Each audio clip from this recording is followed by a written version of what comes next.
বিতর্কিত ব্যক্তিরা প্রশাসনে যাবে আর আওয়ামী প্রচারকরা এখনো মন্ত্রণালয়গুলো পরিচালনা করবে, সেটা তো হতে পারে। সমর্থন এখনো আছে, থাকবে যতক্ষণ না পর্যন্ত নির্বাচন না দিলে। কিন্তু এমন একটি পথে আপনারা এগোবেন না যেটা জনগণ আপনাদেরকে আবার প্রত্যাখ্যান শুরু করতে পারে। আমাদের দাবি সংস্কারে চলবে, নির্বাচনে রোড ম্যাপে চলবে।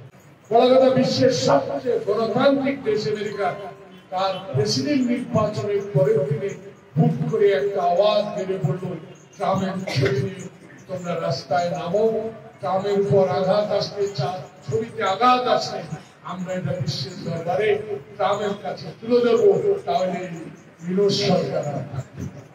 প্রিয় ভাইয়েরা, এগুলো কি ষড়যন্ত্র? এই ষড়যন্ত্র রুখতে হবে। আমার নেতার নির্দেশ ছিল এমন একটি ভোটে আমি বিএনপিকে ক্ষমতায় নিতে চাই, যে ভোট দিনের ভোট দিনে হবে, রাতে আর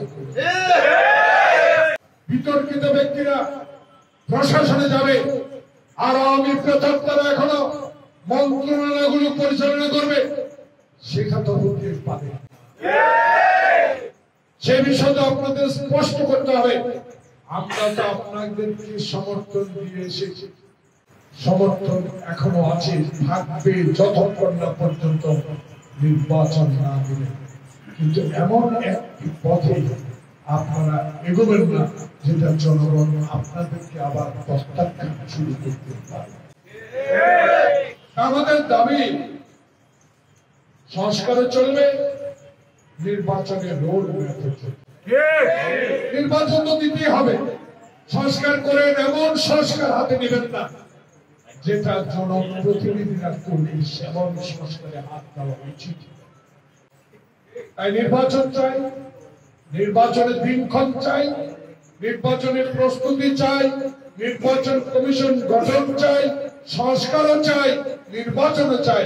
কিন্তু বিতর্কিত ব্যক্তিদের ষড়যন্ত্রের কবলে পড়ে আবার যেন নির্বাচন বিলম্বিত না হয়, সে বিষয়ে সতর্ক থাকার জন্য আজকে আমরা এই উলামা দল, বাংলাদেশ জাতীয়তাবাদী দল, ছাত্র দল, যুব দল, কৃষক দল, সবাই আমাদের এক পথের প্রতীক।